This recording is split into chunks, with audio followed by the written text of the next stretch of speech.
Thanks everybody for joining us at this late-ish hour. I'm Lori Troutman. I'm the director of the Border Policy Research Institute at Western Washington University and the co-chair of PNWER's Border Working Group, along with my friend and colleague Solomon Wong, the CEO of Intervistas Consulting up in Vancouver. So we do a border session every year. We try to focus on sort of the challenges of the day, some of the opportunities that we have, and of course, with the FIFA World Cup Games coming to Seattle and Vancouver in less than a year. That's something that we've been sort of collectively working on, many of us up here as part of this session for the last year plus. So what we'd like to do today is talk a little bit about cross-border regional efforts to prepare for FIFA, how we could create a more seamless and secure travel process, and what are some of the regional efforts that are happening now in advance of FIFA. Some of that is educating travelers so they know before you go. If any of you live here and you paid attention to what happened when Taylor Swift played in Vancouver, it was really surprising to see how many Americans had no idea that they couldn't go to Canada if they had a DUI on their record. So simply educating travelers is one really important way to make the border work better. And then, of course, the use of technology as well, which is really in a remarkable place for us to harness. So we're going to start out with a panel discussion moderated by Solomon, and then we're going to sort of switch gears towards the top of the hour, and we're going to have a live demonstration of what it would look like to use digital traveler credentials to cross the border in different modes. So we'll start out with Solomon, and I will sit down. Thanks, Lori. It's so great to be here in terms of just the long history of innovation in the Pacific Northwest, as well as some of the creativity that can be present in different modes of transportation. And I think one of the things that's really important about the PNWER region is the degree to which the business community, different border stakeholders come together and find ways of solving problems. Immediately after 9/11, trusted traveler programs were stopped, but it was the business communities in British Columbia and Washington State that advocated for the reinstatement of then the PACE lane, which eventually became Nexus, and some of the things that grew up over time in terms of the suite of products for Nexus and global entry.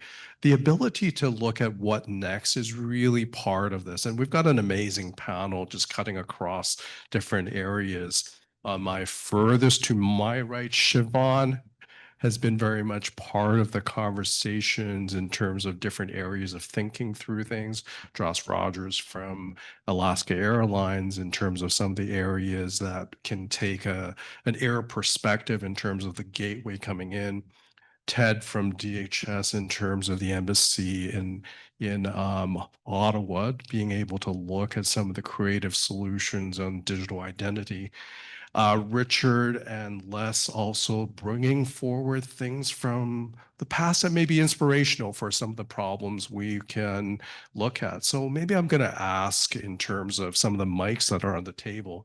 I'm going to ask maybe going from Siobhan over to this side, just some opening remarks from your end. And then I'm just going to take us through a discussion that will take us to the top of the hour before we move to a second segment to look at what are the kinds of things that can be done with technology. So Siobhan, over to you in terms of your thoughts, in terms of just overall operations, some of the things that we've been looking at in terms of helping with I-94s and other kinds of things coming forward, and understanding that some members of our audience here might never have heard of I-94s. Over to you, Siobhan. Hi, everyone. So I am located at the Blaine border crossing, and it's the third busiest land crossing on the northern border, busiest here in the Pacific Northwest. For those of you who don't know what I-94s are, it's basically a document. We're not actually giving the physical document anymore. We've gone digital on that. But that gives someone asking for permission to come into the United States the authorization they need to stay up to 6 months as a visitor or coming in for a business trip, meeting, whatever it is. And that process involves us getting information from the people, and then also getting some kind of biometrics from them, either a photo or fingerprints. And they have to pay a $6 fee for the I-94. If you are flying into the United States, this is all included in your ticket, but crossing at the land border, the individual has to pay for it themselves. And so far, CBP has come up with ways to try to get this completed as much as possible beforehand. So we have provisional I-94s where they can go to the CBP home website and they can pay for the I-94. And so once they get to the port, they still get sent to our secondary area. We take their photo, we have all of their information, and it's a quicker process. What we have been trying to look at is how can we get this done faster? We don't want to have to send people into our secondary area. We don't want them to have to drive in, get out of their car, walk into the building. Here's my passport. I scan their passport and make sure everything's good. What's the purpose of your trip? All of that. So we're trying to, for FIFA to focus on ways to get that process done a lot faster. If we can get things done beforehand, before they get here, if we can meet them on the Canadian side to get it done before they line up. So anything that we can grab at to make the process a little easier would be helpful for us.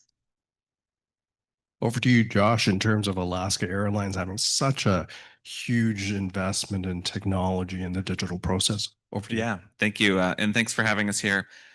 So my name's Josh Rogers, head of international affairs at Alaska Airlines. Alaska, if you aren't familiar, is the 5th largest airline in the US, but we're significantly smaller than the other 4 airlines ahead of us, who capture about 80% of the total US market share, and the rest of us are down in the 20%. So innovation and technology and ease of guest access is something that's always been very important to Alaska as we find our place in the marketplace.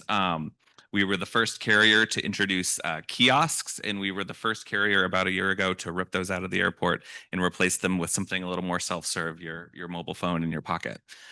So we are continuing to look at ways to make the border crossing experience a lot more seamless for our guests.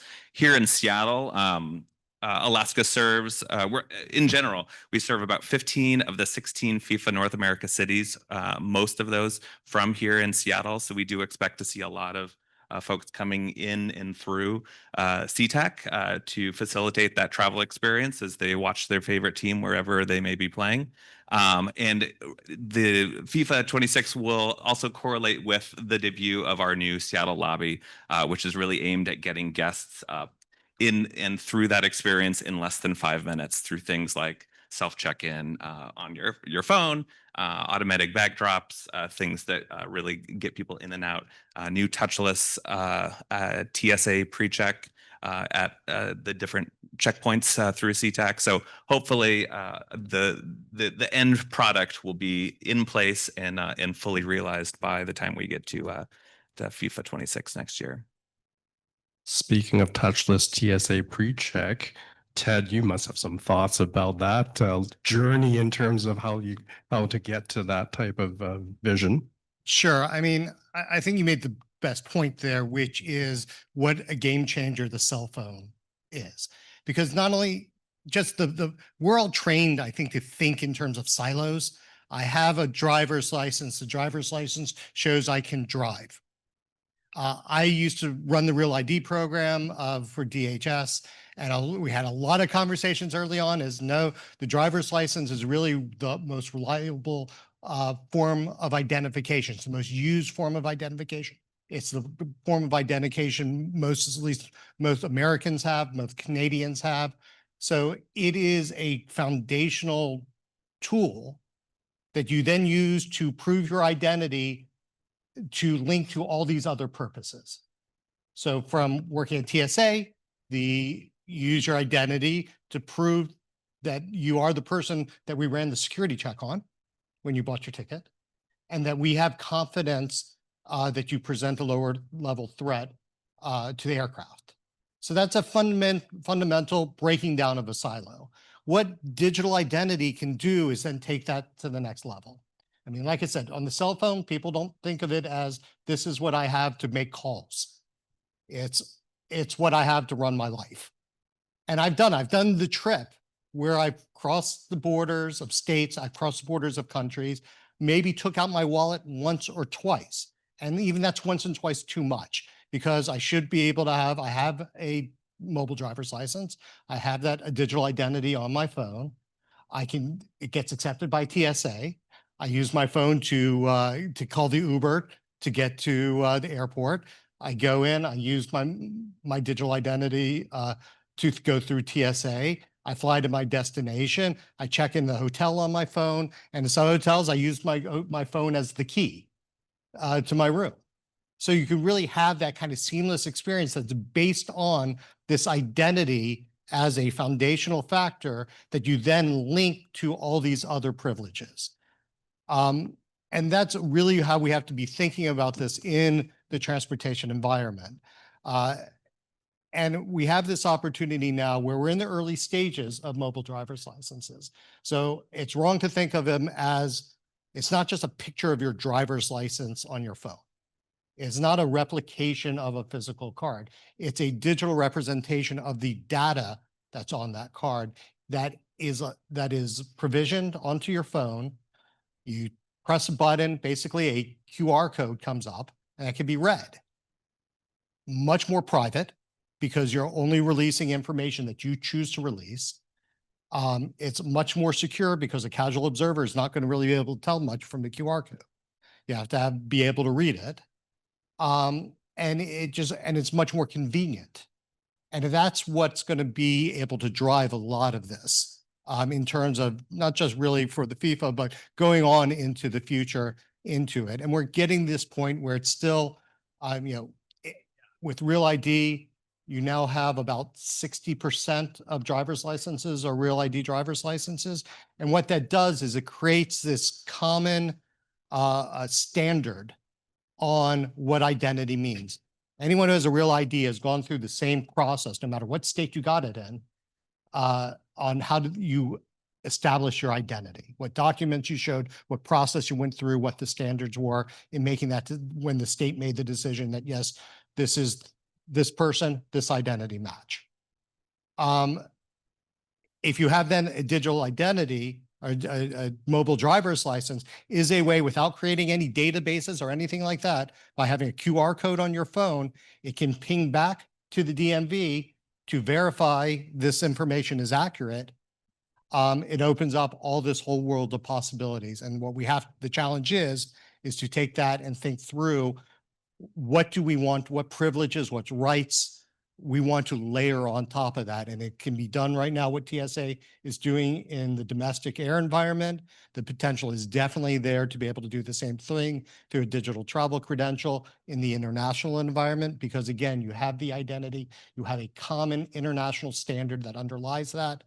The technology's there. The challenges, I think, especially since we have a lot of legislators at this meeting, is getting the policies and the regulations to catch up and really open up this possibility for the world.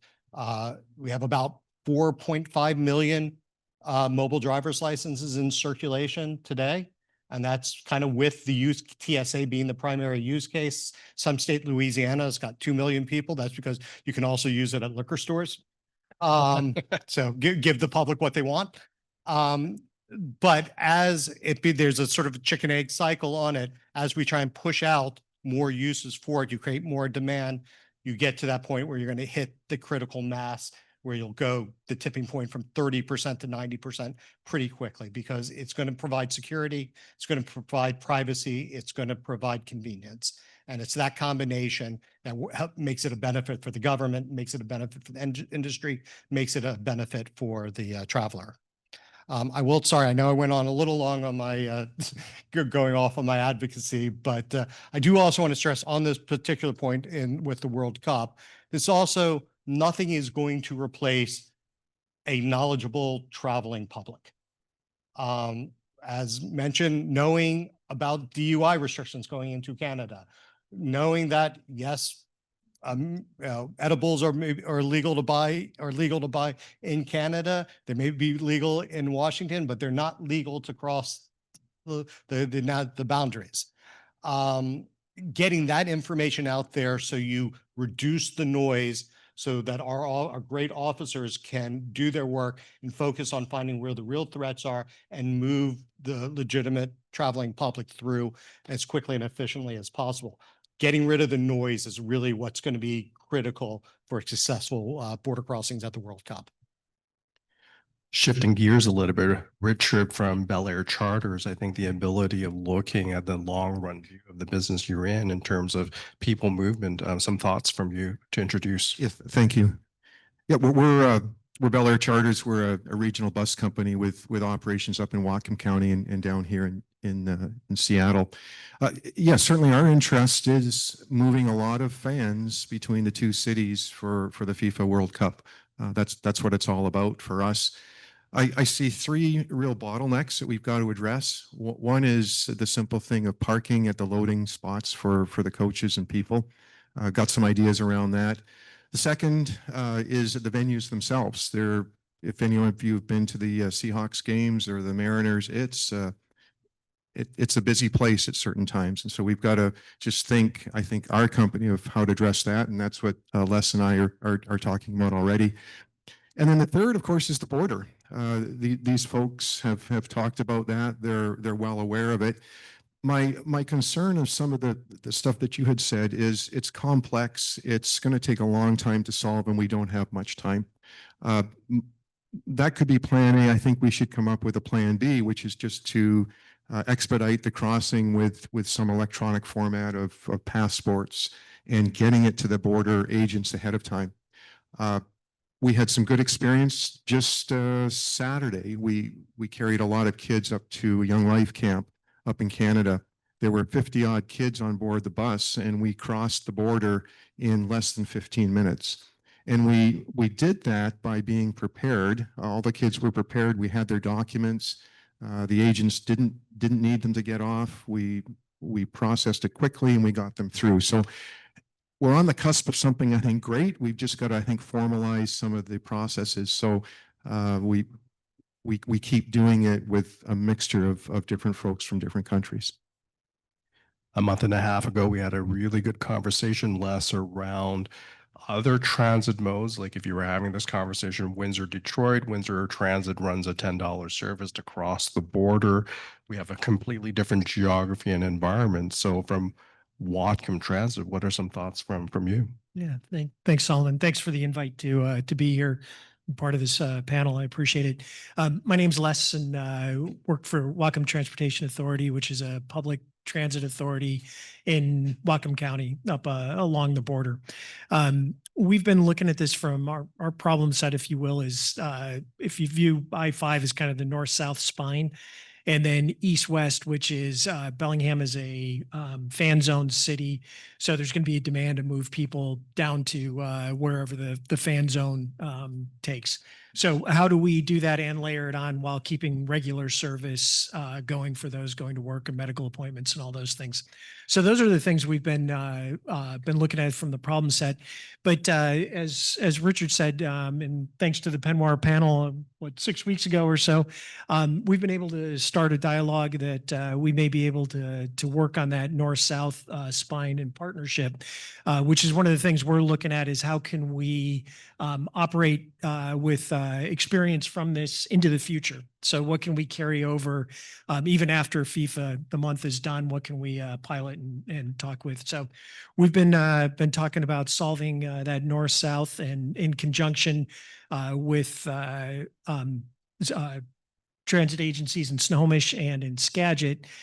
So for example, could you you fly into SeaTac, you hop on the train, you get up to Linwood, and then can we work together to get people from there up across the border? So there's some neat things that we're looking at, and this provides some good opportunity for us to challenge ourselves, and as Richard likes to say, to think a little bit differently. So excited.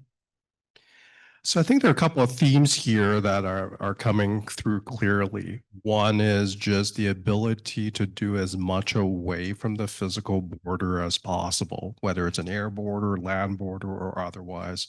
Second is, of course, know before you go in terms of reducing the complexity of different requirements. And we've scratched the surface a little bit just in terms of the generality of the different kinds of people who come into the region, visas, requirements, trusted travelers, and others. And then a third, I think it's an interesting aspect around we have to tie any kind of solution set to where market demand is. Because, of course, if you don't have the demand for different kinds of movements, then the critical mass towards making any solution successful is really one where this is not just about FIFA. This is also just about the longer term aspect around some of the things you've heard around the knowledge economy, the reason why some of the things are going to be connecting different communities together. So, just as a reminder to folks in the audience, speaking of smartphone apps, feel free to type any questions on your Whova app for this session. We'll definitely make sure to keep an eye on that and weave that into the conversation. So one of the first ones that is challenging in terms of both the different aspects of communications is how do you get the messages out to travelers? Just we have a lot of noise in terms of you say the word borders and it means different things to different people.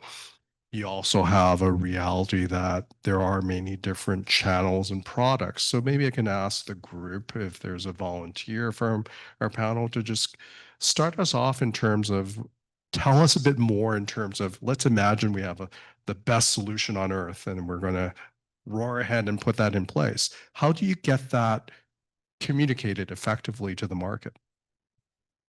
Go ahead, Richard. Thank you. Yeah, I think the first step is to get FIFA involved. Most of the fans are going to be going to the FIFA website to look for information on transportation. And both at our last meeting and at this meeting, I'm not seeing a lot of FIFA just yet. So I think we've got to solve that problem, get on their website. I've grabbed for our company 3 websites that are going to talk about FIFA buses. That would be where we would spend our time, I think, in the digital marketing and advertising. One of the things that we found in Alaska during COVID was that the open and read rates on our international pre-trip emails are through the roof, according to the group that manages that. So they're used to sending advisories and notices and information out before your trip. But when it comes to international travel, this is an area where people are actively thirsty for that information. So for us, it's a matter of this distilling it down to digestible pieces, having links out to additional resources where needed.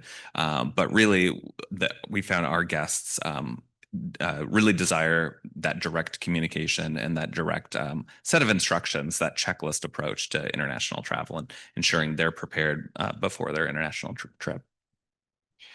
And for our region, we have a lot more modes of transportation than just one in terms of just the connectivity between different products as well as otherwise the ability to then get to that thirst for information and then know before you go. Those are some of the things that are critical. Any other thoughts in terms of channeling that, Ted? Yeah, I mean, it's all a question of who. Not all travelers are the same. We're dealing with different segments, especially for World Cup. So we've actually worked, the US government, also the Canadian and Mexican governments, and FIFA have been working together, crafting messaging about facts about the different visa and admissions requirements, promoting trusted traveler programs, promoting other all the different options people have where they could facilitate their travel. But I think right now that has been focused largely on up until now Club World Cup, which only just wrapped up. But also, we have I think the estimates is about 5 million international travelers coming for World Cup 26. But hundreds of thousands of those are accredited individuals. teams, coaches, support, business sponsors, reporters, media. So a lot of right now, so a lot of that messaging is going towards those particular segments. I think as tickets go on sale for World Cup 26, you're going to probably see more broader messaging to the ticket buying public. But I do think there is a need to have multiple channels and identify who the ticket buyers see as authoritative sources. I will give the Canadian government great credit. Their websites are really, I think, nice, where they do a good job getting kind of the lawyers out of the messaging equation, using graphics, using, simple sentences. So I give them full credit in being an authoritative source that is really thinking through how the information is consumed. I think there are things that we can be doing, channeling towards, there's still travel agents. There are companies that package the trip.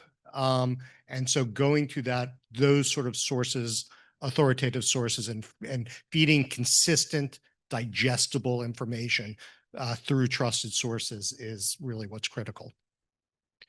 I was just going to say, I think sharing information, somehow getting a clearinghouse.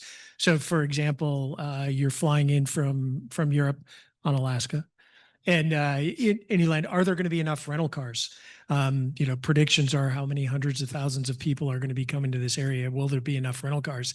If not, many of those folks coming in are used to transit. And how are they're going to assume there's transit, and can they get around, particularly if they're not having a hotel that is in the greater Seattle area?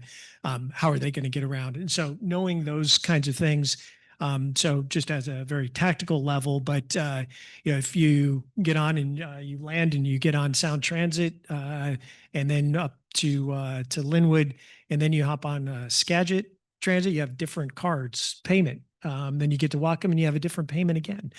So how do we coordinate those things to understand and make it simple and seamless, so that there aren't those barriers for folks and they understand how easy it is to move? So.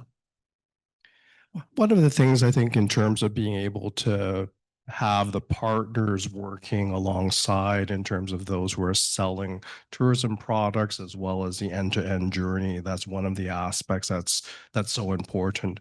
So focusing on the seamless travel experience in terms of being able to know I'm sitting in Germany, I'm coming into the region, I want to be able to go to a game in Vancouver and Seattle. Just the ability to get to those kinds of channels of information. Shifting gears a little bit, I want to go back to one of the things, Ted, you raised in terms of mobile driver's licenses. I skipped over a little bit of history around PNWER was instrumental back in the day when the passport rule came in terms of getting enhanced driver's licenses put forward. And I think Josh is quite similar to what you said. Got the kiosks in, kiosks are out, and enhanced driver's licenses are clearly on their way out.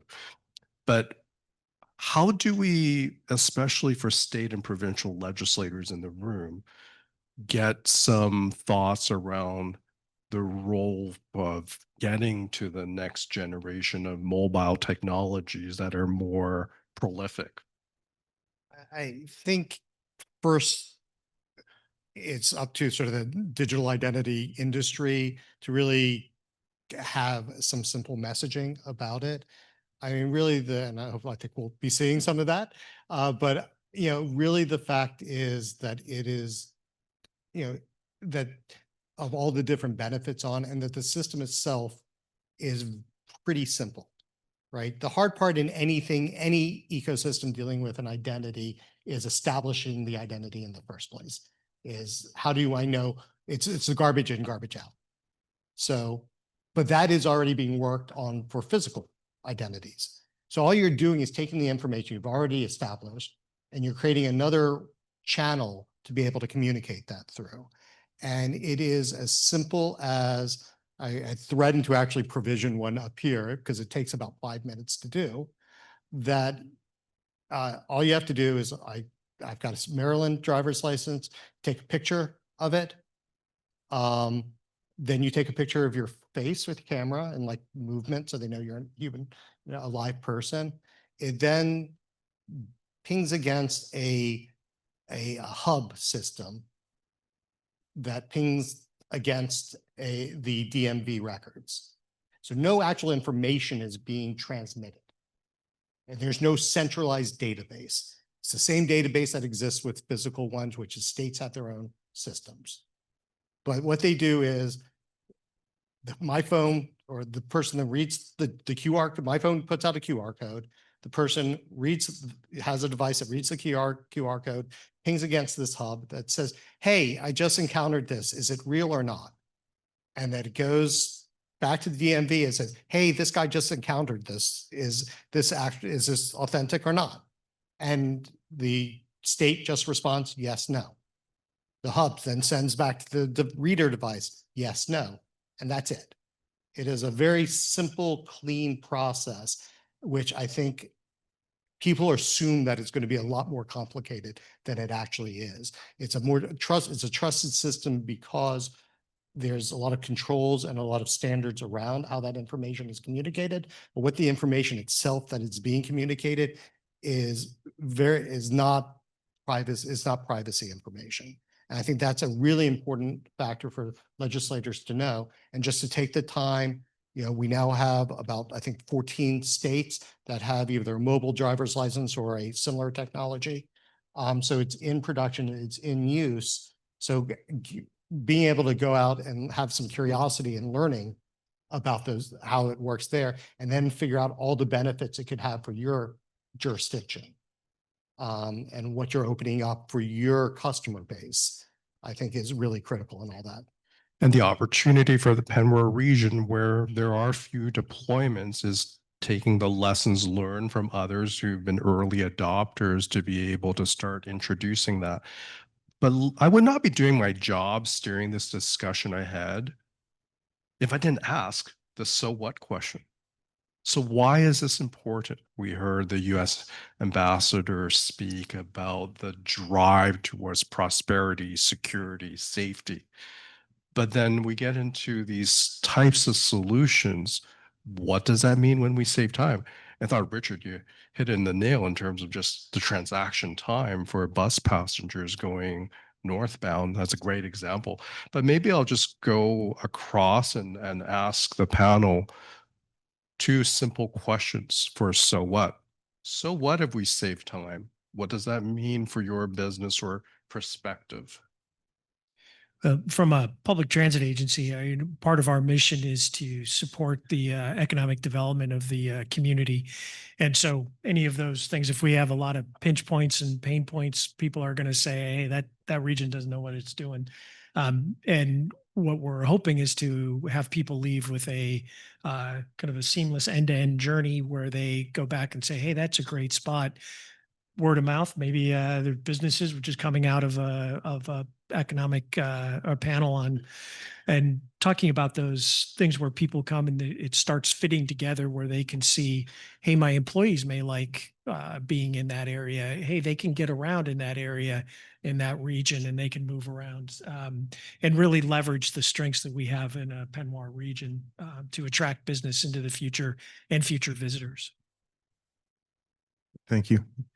So what for us as a private bus company or more passengers? I think our biggest competitor getting anybody on the motor coach is a private car. The private car is just takes you up from home and takes you to where you want to go. If we can make that crossing more efficient, for example, moving that bottleneck out, why wouldn't somebody take the bus rather than their car? And we proved we could do it just last week or a Saturday, sorry, with Young Life kids. So that's what it means to us is more passengers on our bus because the level of satisfaction is higher than what they could get on a private car. It took me half an hour for the same journey recently. So that's half the time. Ted, any thoughts on so what? So what is security? Our challenge in Homeland Security is to, separate the real threats from the noise. And anything we do to facilitate legitimate travel reduces the noise. What Siobhan was saying was so important with the I-94. It's because of the officers that are spending time processing those at the port of entry right now. I'd rather them be looking more actively for other kinds of threats. The TSA, why having the systems where you have touchless reading of credentials, and where on a voluntary basis people use facial recognition. That's because I'd rather have the TSA agent looking for other signs of threats than manually looking at someone's ID and looking at their face back and forth a couple times. It's a better use. We have limited security resources. We have an unlimited threat out there. And I want to make sure we are doing things as efficiently as possible to be able to protect the public. I think for Alaska, the so what is because that's what our guests are asking for. They're asking for quick experiences in the lobby. Our guests love traveling between the US and Canada. FIFA will be in Toronto and Vancouver. They love pre-clearance in Toronto and Vancouver. They love going through US CBP before they board the airplane. They love using mobile passport control and some of those other technologies that get them through that part of the line quickly. On the way up, they love using biometric air exit and getting onto the airplane very quickly. So those innovations and those areas where we're trying to speed those processes through is because that's what our guests want, and that's what incentivizes them to travel, removes the barriers to that type of travel so they can get, in this case, to go see their team as quickly as possible. Yeah, and adding a little bit to what Ted said, not just security for CBP, but it eliminates the backup of cars waiting. We're talking about green emissions, all of that. Plus, that saves CBP resources. Maybe don't need 100 officers to make sure that everything runs smoothly, and I can use the extra people I have to do other things. Before I turn this over back to Lori in terms of taking us to our next segment on Hoover, there's a question around, can somebody on our panel describe step by step the process of going through the current motor coach process? There's a question that came up that might be useful just to highlight the nature of the problem, or at least one of the problems we're trying to help with. Sure. Would you like me to do that? Yeah. So the motor coach arrives at the border crossing, and there might be a coach or two in front of us. So we just wait in line.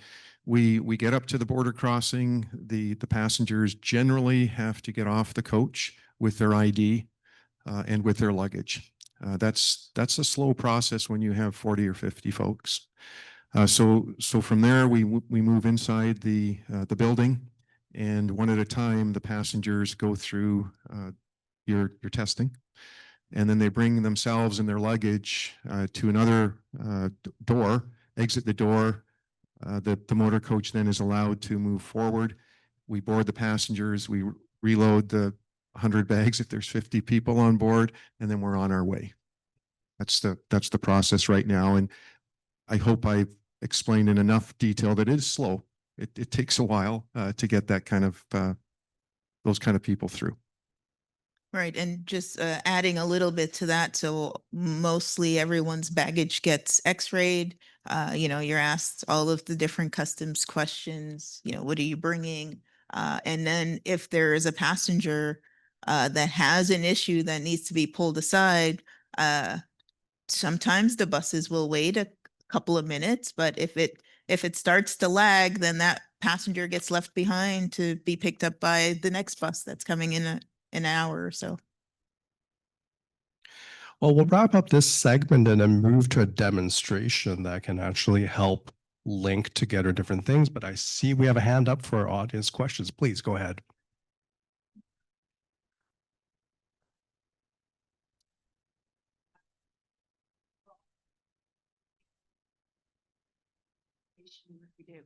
Thank you. At a FIFA event, this is the biggest one, 48 matches. A couple of things that I think I've done some work in this area, and I'm working with another organization that's watching all those cell phones for online gambling and betting and corruption. So they've started 8 months out, and they're tracking a sort of a different level of security and surveillance than the work that you're doing.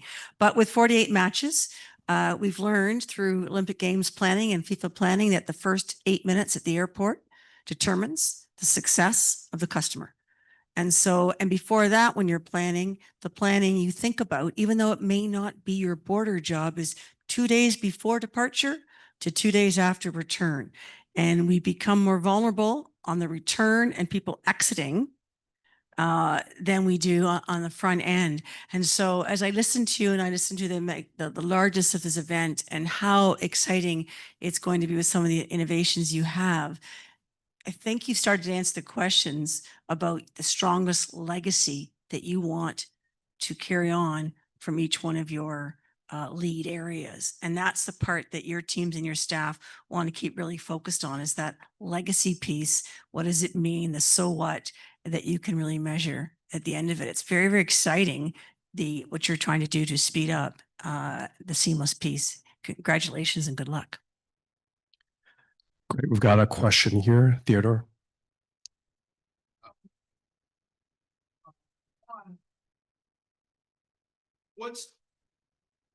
What's the difference between passengers on a bus versus passengers on a plane in terms of an advanced manifest? Second question is, although it didn't survive 9/11, the only way to get out of Tokyo used to be TCAT, Tokyo City Air Terminal, which combined bus and international boundary crossing, which was a great practice because you cleared immigration, you had security. And if you've ever gone into Narita, they're still worried about the farmers from 50 years ago. So what are those? What can we take lessons from elsewhere? We don't need to reinvent the wheel if the wheel's out there already. Any quick comments from the panel? So in the airport environment, all of that has been established. Like all the airlines, they all have to do it the same. There are regulations in place for them to do that. For, let's say, buses, that same policy or procedures not in place. Now, the framework is there, it can happen, but it's not a requirement currently. And then when you're talking about people and personal vehicles, you just throw it all out the window. So I'm going to draw this to a close, but also want to just dovetail on a point, recognize that we've had a lot of good engagement with Vancouver and Seattle host committees. I think it's also an amazing set of efforts that's being put together to host the event locally. It's also one that at the right time, we've got some engagement further in terms of some creative ideas to be able to time that lock and step. So a big round of applause for our first part of our panel.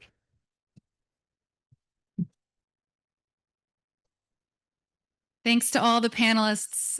Before I forget, if you're interested in what a Know Before You Go platform might look like, there will be a demo at the tourism session tomorrow at 1:45. So it'll be a chance to walk through a very solid effort that's in place that hopefully will be rolled out fairly soon to educate travelers that are crossing the border.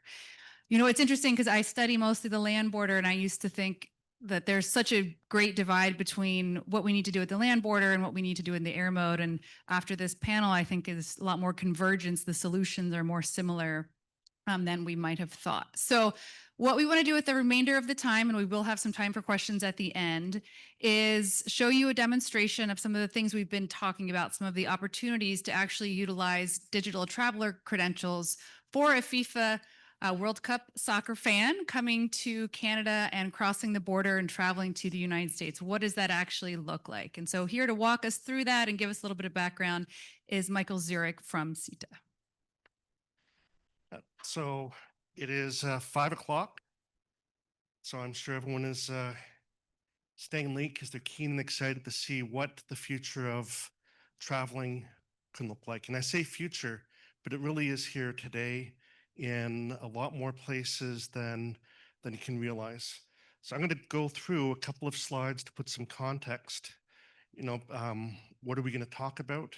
And then walk through an example with a live demo showing how do the technologies actually work?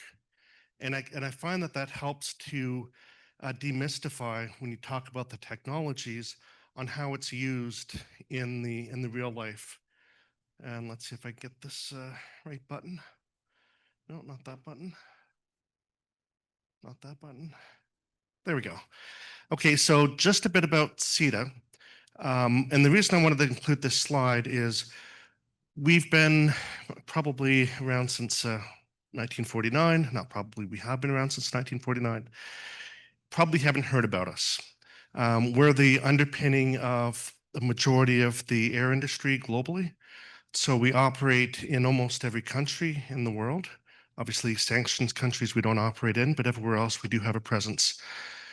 We really have deep knowledge about how do airlines transfer and share passenger information with governments. That's how our company was formed. So the core of what we do has been identity. When you look at where the trends are going in the industry, it's around digital identity, biometrics. That's what's demanded, that seamless journey. And that's what I'll walk through the demo to show how it operates. Some of the points here, and I won't go through all of the numbers on the slides here, but one thing that's of interest is CETA operates the IT infrastructure, kiosks, gates, about 60% of the airports operated by FIFA or within the host cities around FIFA. So very large footprint. And we're also the main IT provider in Qatar for the FIFA World Cup that took place just a couple of years ago. So let me just go to the next slide. So global presence, so you can just see that we know identity quite well. We have over what are we up to now? Oh, almost 7,000 biometric touch points. And that's really what is the enabler. You need to have that presence so that the technology can be consumed at an airport, at a venue. And that's really what is the value that that travelers are looking for. And I think just to summarize some of the numbers, we looked at what buses challenges are. It is the time to process, on average, 43 minutes to clear a bus. And as was described on the panel before, clearing would mean getting everyone off the bus, doing a baggage examination, scanning passports, risk assessing that traveler to make sure that they're permitted entry into the country. So very manual, intensive operation. Air has luckily been working in a more regulated, physical environment. So a lot of the seamless aspects in an airport have been fleshed out. So now we're looking at how can you bring it out to other modes, whether it's cruise, bus, rail, and any of those types of modes. So I'm going to show a video that I think this is the video. We did with Delta Airlines on a flight from Hartfield, from Atlanta Airport down to Aruba. And this is an actual case that we use to show how can you use a mobile device, your phone, to be able to take that trip down to a sunny destination. The video is about a minute.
Okay, so just a little video that shows how can you get that full journey for the traveler.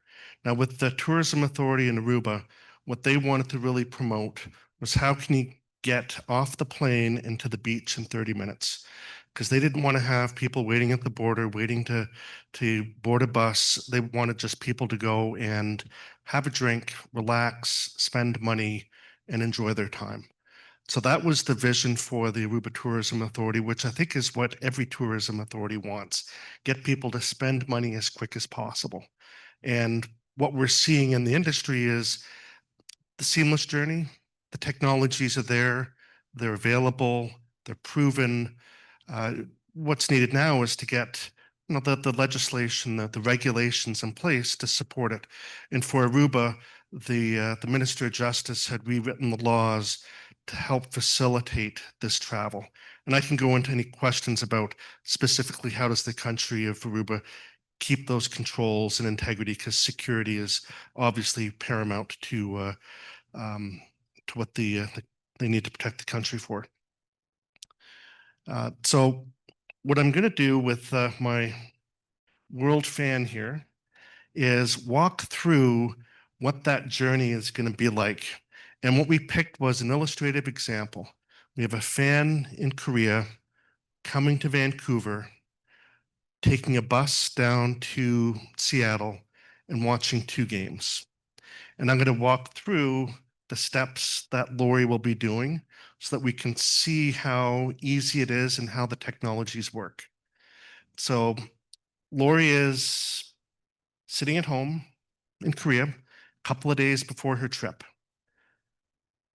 Booked her ticket, and she's now going to go and create a copy of her digital passport. So it's important to know that what she's doing here is anchored with the standards that the ICAO, which is the authority that specifies here's what passports are, has defined. So the standards around this and how it's saved on your phone is something that every country in the world that issues a physical passport has ratified for a digital equivalent. The difference is not all countries have adapted their policies, regulations to meet what this need is. Change takes time. So first step that Lori's going to go through is she's going to take a photograph of her passport page 2, her biographic and biometric information. There's information in there that then allows her to place the phone on the passport and unlock it. So that's a first level of security on the passport. Not anyone can read it. You have to get essentially the password off the page 2 of the passport. After she's read the chip, she will then go through the process of confirming that she is the holder of the passport and the holder of the phone. So it will go through and ask for her to do a liveness check. So there'll be a check to make sure it's not a photograph, it's actually a person that's holding the phone. And then it will do a 1-to-1 match against the photograph on the passport. So it's a bunch of biometrics checks that are done. And once that's successfully completed, the passport then sends off the information to some backend servers. It's authenticating it. It's making sure that that US passport is legitimate. It was issued by the US government. It hasn't been revoked. So there's a series of checks that are done to make sure that that has not been tampered with and it's not fraudulent. Once that's get completed, it then gets sent back onto Lori's phone for her to then use. So her use is, I want to board my flight and I want to go to the US and I'm in Korea, or I want to go to Canada and I'm in Korea. So she can take that digital identity, share it with the airline, and then share it with the government and the Canadian government, so both of those parties are prepared for the biometrics that have been sent. From an airline's perspective, that means, yep, I got everything needed for check-in. From a government's perspective, I've now received information 3, 5, 10 days in advance, 24 hours in advance, and prepare for that traveler's arrival.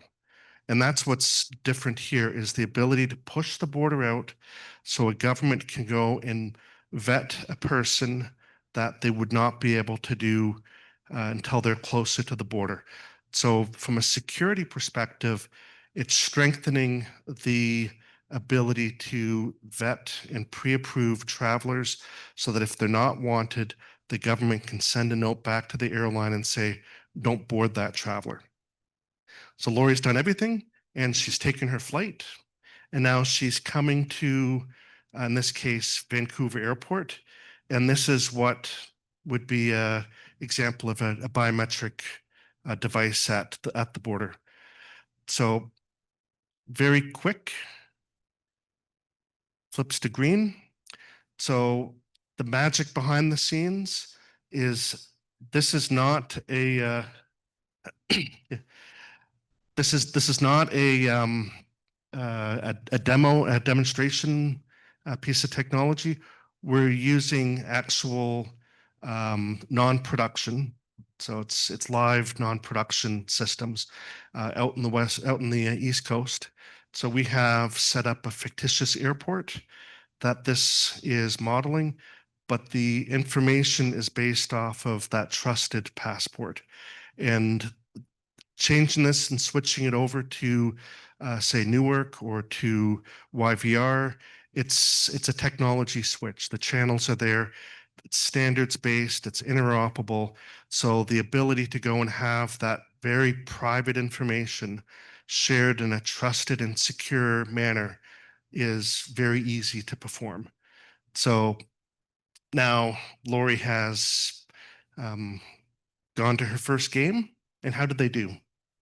They won. Excellent. And because she's such a fan, she went and got in a lottery and she got the ticket down in Seattle for the finals. And she's going to take a bus to get there. Now, the bus is going to be loading up people that have already been enrolled. See, they've told the government, I plan on coming.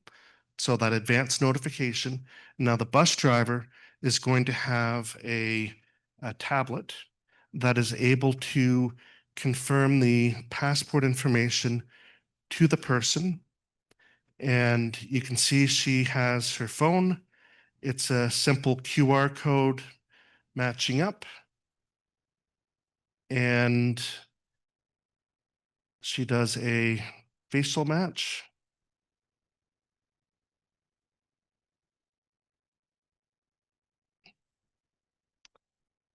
Let's see if that, and there, and now, so what's happened is the full passport information was shared from her phone to the tablet. It didn't go through any intermediary, didn't go through any third-party service.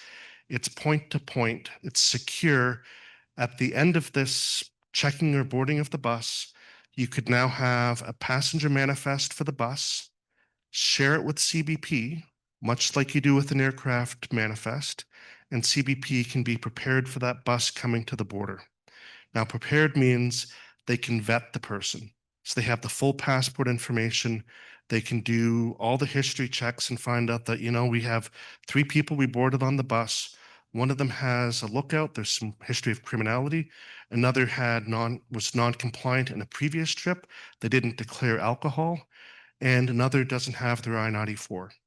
So we're going to pull the bus aside and we're going to have the officer go in. Obviously, there's full discretion of the officer to say they may or may not want to pull everyone off, but they can then go and point to the passengers that are of interest to have them go through any type of secondary examination. The idea is about how can you sift out and remove the compliant low-risk travelers that don't have any immigration needs, so it's a US traveler returning in, and focus on the travelers of interest, the ones that have been non-compliant, that are unknown to the government, that haven't met their immigration status information, or there's criminality associated with them. Those are all the things that Border Control cares about, and they can prepare for it, an hour, 2 hours in advance of that bus arriving to that port. Quick question. I travel a lot. I've got it all. I've got Clear. So one of the great things about Clear is not just how it gets me through the airport fast, it's how it gets me into Yankee Stadium fast. So right? We've got a security issue here with FIFA in the World Cup, right? And we're interested in the borders. FIFA has a problem. I think they call it hooliganism or what have you, as to the people actually coming into the stadium. So why hasn't stadium admission been tied into this holistic pre-clearance? So a bit of it is the private industries competing in different areas. So Clear wants to have a product for their environment. So if you're cleared at the airport, that works, but it's just for those travelers, which means it's US centric, North American centric. How is it going to work for international travelers? That's where the industry is going. We need to figure out how can you take international standards like your passport and use that biometrics for gaining entry into it. And because it's available and it's on the phone and it's standards based, there's nothing stopping businesses for coming up with those same type of innovative products. Isn't that what interoperability is? So interoperability from the technology is one aspect. Interoperability from the travel document is another. Okay, the legal. So can Clear support the interoperability from a digital passport? I can't answer for No, Clear. I'm just, but when I look at this, and it's great, but you sort of think about this, right? The whole purpose of this is to go to the game. We heard about, you get one chance to make a first impression. What difference does it if your border crossing's there and then you stand in line for 2 hours waiting to get in? So the focus of this session is border crossing. So you're not 2 hours at the border. Yeah, I would just chime in actually- and say that the purpose isn't just about FIFA. It's about how do we better process travelers across the border in the long term. FIFA is just a reason to do it sooner than later. But we're much more interested in the long-term benefits of not having to ask everybody to get off the bus, which is less than ideal, and creating a more streamlined solution in that mode. Then the air mode obviously has its own approaches as well. Didn't really answer you, but No, but The- I'm just, and you just look at it, and you say, where's the low hanging fruit?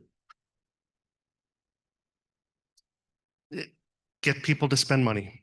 Thank you.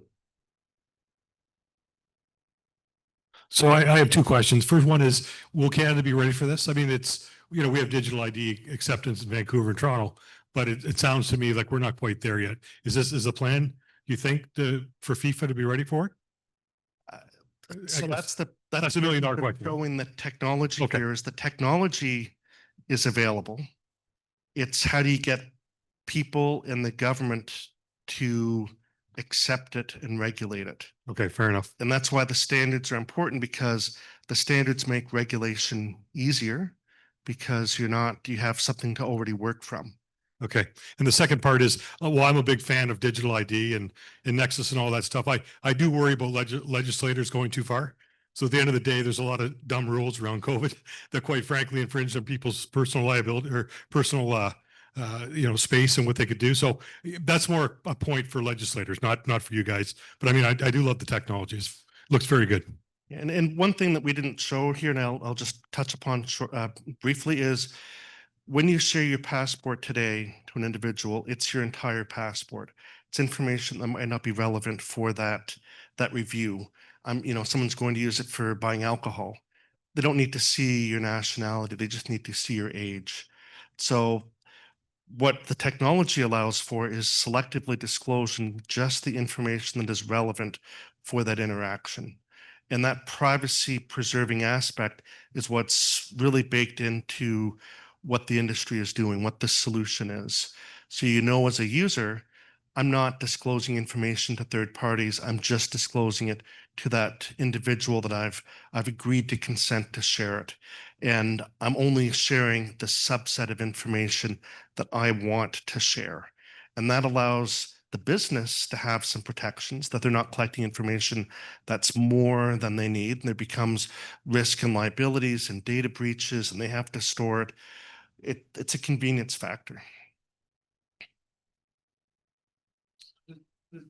Does that information include previous border crossings? So countries keep track of all of their border crossings. No. Happens a lot when I go into Canada. They take my passport. I've got the extra large passport. And then they go through and look at every place I've been in the last 5 years. Is that subset of data? Is that part of the So open I'm universe? going to answer that with what's happening globally around passport stamps. So the European Union, in November, they're going to start to phase out passport stamps. So there's a recognition and acknowledgement by countries that their IT systems have the ability to record it. And passport stamps are used primarily for ensuring compliance. You don't have a visa overstay. IT systems know it down. It's for years been that way. Now, who likes visa stamps? Well, if I was a fan coming to Canada and I watch a couple of games, I want a little souvenir stamp on my passport. So I think the stamp question will always be there, but governments, especially the US and Canada, part of the Five Eyes, there's a lot of information sharing. Applying for visa requiring countries, you're going to know the history of travel. For non-visa or visa waivered countries, there's still the ETAs in Canada, the ETIAS or ESTA, not the European one, I know, in the US. So the governments are able to already get that traveler history information in advance of issuing those approvals.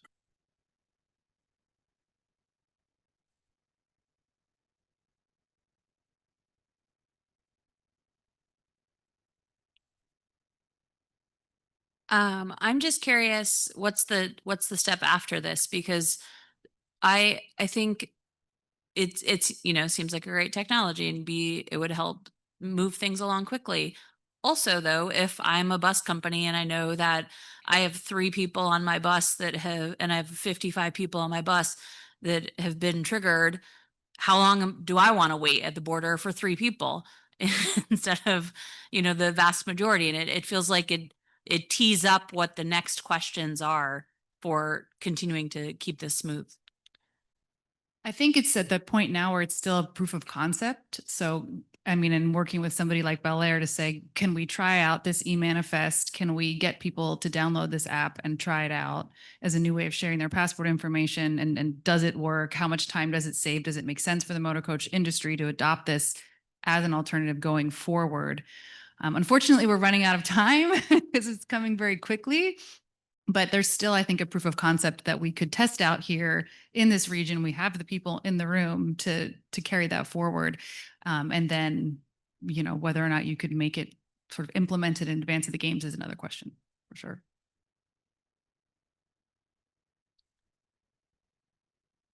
How different is it from a mobile passport control? I'm from Canada. I use the MPC. I have the app on my phone.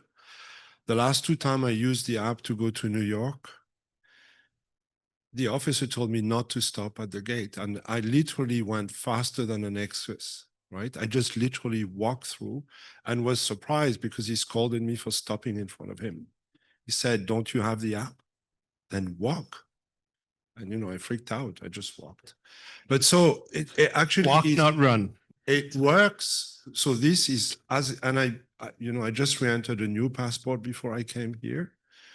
Yes, the day before, yesterday morning. It's as fast as Lori did. It takes you 30 seconds.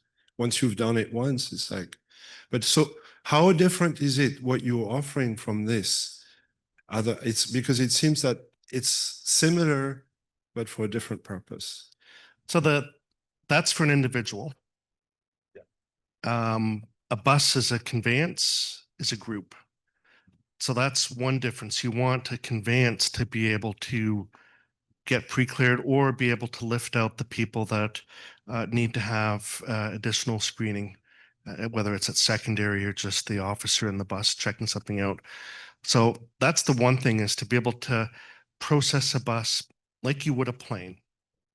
And MPC, You have to, it's airport centric. It's not meant for land. You have to be physically there to use it.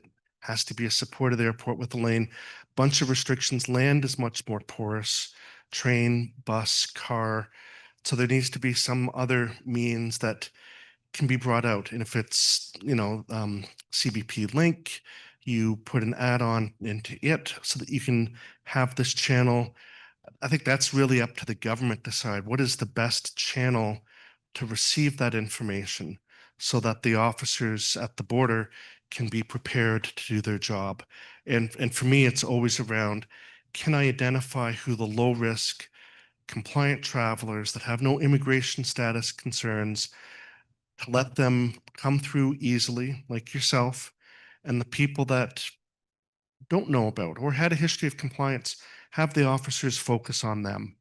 And once you can start to segment travelers into those groups, that's where you're going to start to gain a lot of the efficiencies for processing at the border. I'm just going to check the Whova app. We have time for a couple more questions if anybody's got one.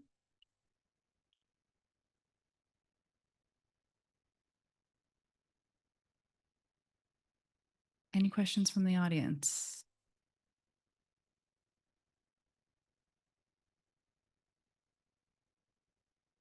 Dave in the back there.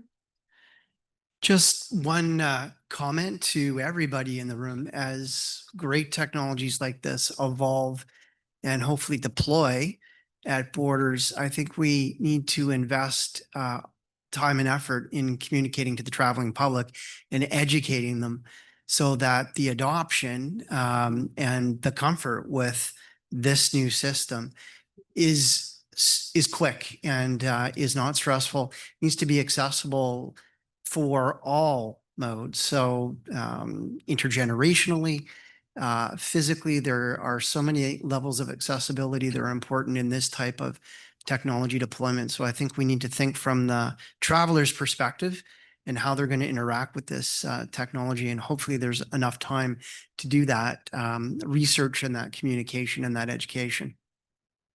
Yeah, I think strong partnerships with tourism and other entities, like what April does, the different groups involved in these fan zones. I know we'll hear a little bit from the Bellingham fan zone group tomorrow. They actually have a whole page on their website that tells travelers what they need to cross the border. It's not quite as good as what we're going to learn about tomorrow. It's more static. But where do people go to get their information? And I think your point, Josh, was really good around travelers. There's some pathways we know that work really well. That's where the land border is more challenging because you don't have that as much advanced knowledge or that advanced communication. But we certainly have the people, the collaborators, in the room having the conversations around, what might work and what might not. So I think we're right about at time, unless there's one quick question or comment from anybody. Thanks very much for sticking with us till 5:30. I hope you all enjoy the reception this evening. And again, tomorrow in the tourism session at 1:45, we'll be talking more about Know Before You Go and welcoming travelers to our region for the World Cup Games. Thanks.